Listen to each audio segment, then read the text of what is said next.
in special areas of IT for them to be able to create jobs and even employ people. We are also encouraging local content, and that is why it's really important for us to partner with Shopee. We don't want a situation whereby we keep talking about IT. It's good, you can use it to do this or that. But we want to be able to create jobs, create solutions, homegrown solutions that we can export and be able to make money and even earn foreign exchange for Nigeria. On this note, we would like to especially thank the Honorable Minister of Finance, the coordinators of Shopee, and all the partners that have been involved in one way or the other to ensure that this program is going on. We also wish to especially thank Mr. President for the opportunity given to NIDA to be part of this beautiful initiative. Thank you very much. Thank you indeed. Please, a better applause, a more rousing appreciation for NIDA and Dr. Vincent Olatuji has articulated, both in terms of appreciation and opportunity, just what the GIS scheme is with them and the strategy of its deployed vision. Thank you. And now, we would like to invite for her speech and the presentation of the GIS scorecard, the one testifier who can say it like it needs to be said. Distinguished GIS, are you ready to receive Coordinating Minister of the Economy, Minister of Finance, Dr. Ngozi Okonjo-Iweala? Thank you.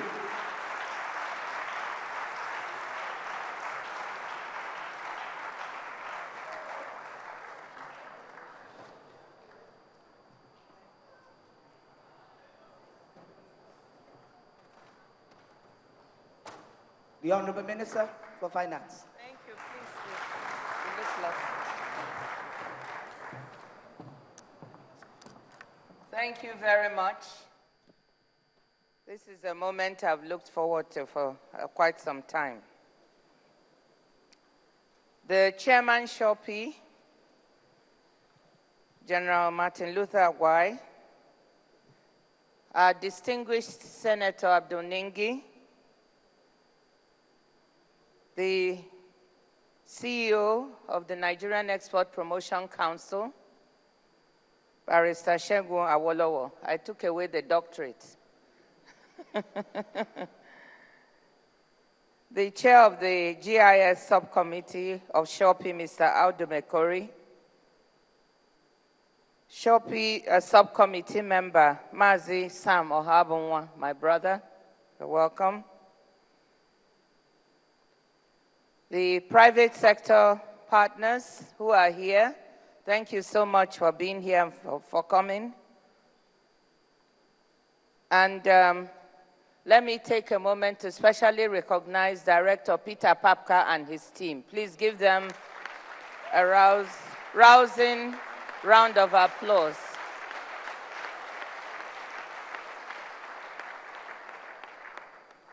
And then, last but not least, let me adopt the approach taken by the last speaker. Great GIS interns. Great GIS interns. Thank you. It's really a pleasure for me to be here today to present to the stakeholders and the nation the result of one government intervention program geared towards addressing youth unemployment, which is the GIS program. When I said that I was especially happy to be here today, maybe you didn't know why. But the reason is that we've always presented the You Win program so many times, isn't it? But not as many people knew that we have a gem, a wonderful program like the Graduate Internship Scheme that has been able to move forward to engage so many of our young graduates. And the testimonies that we heard here today, both from the interns as well as the private companies, has really gone quite a long way, I hope, towards convincing all of us here, but the Nigerian public, that the pledge of the president on youth employment to do the best he can to make sure that our youths gain gainful experience and employment, that is coming to pass. So that is why I'm particularly happy to speak about the GIS program today. But before I go further to talk about the program and present the scorecard, let me try and put it in context. The graduate internship program is not alone, as you know. The first thing we have to say to you is that what Dayo said about what keeps the president awake at night and all of us awake is the issue of youth unemployment. Because you may grow the economy, but if you're not able to create jobs, then you're not making an impact, isn't it? So what the president has focused on, and this administration, is really how do we focus on sectors that are likely to create the most jobs? Because we acknowledge that it's the private sector, as Barrister Segun Awolowo said, that is the primary engine for job creation. So the first plank for attacking the problem of youth unemployment in this country has been to focus on the private sector, creation of jobs in sectors that are job-intensive like agriculture, and that is why you also have the Nagropreneurs program that is trying to put 750,000 young agricultural graduates to work. You have, of course, the UWIN and so on. You have a general creation of jobs in the agricultural sector. So that's the first plank. And that has been the largest job creator in the economy.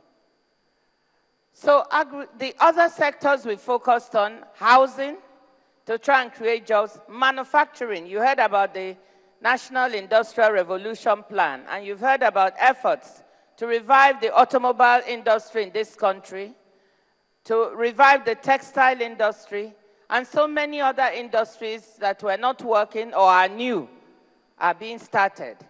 The communications technology sector and industry, all those are designed to create jobs. Just to name a few, I have not even talked of the issue of the solid mineral sector with the potential for job creation in mines and steel industry. So that's the first plank, the belief that the private sector creates jobs. But in addition to that, we didn't just leave that alone. The president decided that we should have some special programs to complement that, and even to train graduates that can be those employed by these sectors. And that is why we targeted the first plank, entrepreneurs, young entrepreneurs. And that's where the UWIN came in, that those who are struggling to create businesses for themselves, they should receive support. And I'm very proud that we've had so much synergy here that we had a company that could help young GIS graduates to go from being graduates to winning the UWIN grant and setting up their own companies.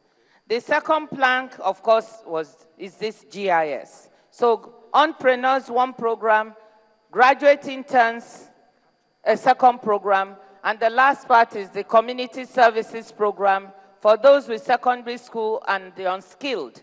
They too were not left behind, and the vulnerable. So it's not just an isolated thing. There has been a systematic plan to try and help the youth, the women, and the vulnerable with employment in this country. So it's within this context that we have the graduate internship program, which is financed through the Shopee funds. And distinguished Senator Ningi has said quite a lot about the use of the Shopee money and what it has yielded, as has the chairman, General Martin Luther Agwai. We can see that the efforts of this administration, therefore, to use these instruments to reduce and tackle the issue of unemployment is really yielding positive dividends. The only way to convince us in this country that something is actually happening is to hear the people who are beneficiaries of this, give the kind of positive testimonials that we've heard today from both the graduates and also the companies that are working in this area. Just a short overview of this GIS program, which we started between October to December 2012. That was when the scheme commenced registration and verification of firms. There were 1,429 firms then that were looked at, of which only 168 were approved. Those were the ones that had the minimum entry requirement. This increased to 4,378 firms registered and 1,461 approved in 2013.